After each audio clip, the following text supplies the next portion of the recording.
হাইকোর্টের নির্দেশে সুপ্রিম কোর্টের স্থগিতাদেশ অর্থাৎ প্রায় 26,000 চাকরি আপাতত বাতিল হচ্ছে না।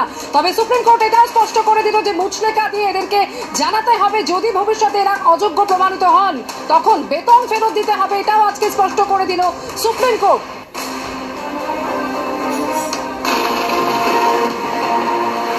আমরা চাইছি তো স্বচ্ছভাবে নিয়োগ করাটা। এখন এই স্বচ্ছতা নিয়েই শুনানি হচ্ছে, অনেক আইনি জটিলতা আছে, সেটা নিয়ে 16 তারিখে শুনানি হবে।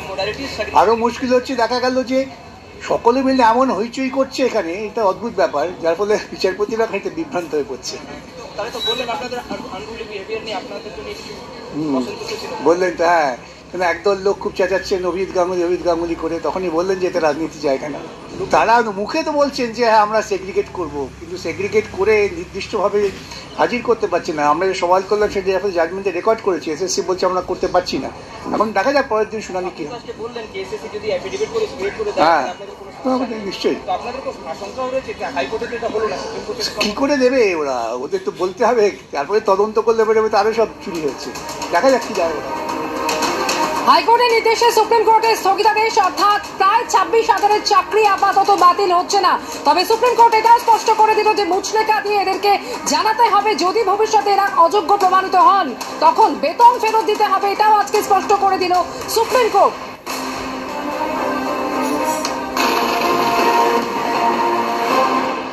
আমাদের সঙ্গে চিন্ময় মণ্ডল রয়েছেন, যার মামলা আজকে ছিল, যার জন্য লয়ার অ্যাপিয়ারও করে অনেকক্ষণ আর্গুমেন্ট করলেন। আপনারা কি বলবেন আজকে? প্রথমে খানিকটা ঘাবড়েই গেছিলাম, কারণ কে কি সাবমিশন দিচ্ছে, অনেক কিছু বলছে শুনানি চলাকালীন, অনেকটা টেন্স ছিলাম, কিন্তু আলটিমেটলি মনে হচ্ছিল যে আমাদের পক্ষটা একটু ভারী আছে। তো সেক্ষেত্রে যেটা আলটিমেটলি একটা স্টে পড়লো এবং 16 জুলাই অবধি স্টেটা দেওয়া হলো। তো সেক্ষেত্রে একটা সেগ্রিগেশনের কথাটা যেটা আমরা প্রথম বরাবরই বলে আসছি, যে আমরাও তো মানে যোগ্য যারা তাদের পক্ষে, যারা অযোগ্য তাদের পক্ষে, তাদের বিরুদ্ধে কি মানে পানিশমেন্ট হবে, কি রায় দেবে, আমার তাতে কোনো মাথা ব্যথা নেই। তাদেরকে বাদ দিয়ে নতুনদের নিয়োগ হবে নাকি, আমার তাতে মাথা ব্যথা নেই। কিন্তু মানে আমাদের চাকরি যেন, যোগ্যদের চাকরি যেন না যায়, এটা আমরাও স্ট্যান্ড পয়েন্ট আমাদেরও একটা, যে যারা আজকে বঞ্চিতরা বাইরে এতদিন ধরে লড়াই করছে, তাহলে যাদের বিরুদ্ধে এত অ্যালিগেশন, এত রিপোর্ট পেশ হলো, তাদেরকে বাদ দিয়ে সেই সব রাস্তায় বসে থাকা যোগ্য ছেলে মেয়েদের কেন নেওয়া হবে না?